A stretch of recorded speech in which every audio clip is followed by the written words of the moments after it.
దిగులు పడ్డ మనసుకు ధైర్యము పుట్టించుమయా, కలవరమును తొలగించి నెమ్మది కలిగించుమయా. దిగులు పడ్డ మనసుకు ధైర్యము పుట్టించుమయా, కలవరమును తొలగించి నెమ్మది కలిగించుమయా.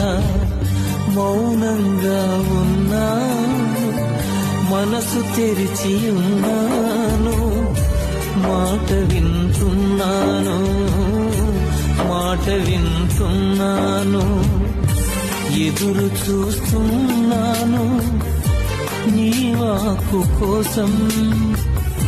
మాట్లాడు యేసయ్యా, మాట్లాడు యేసయ్యా.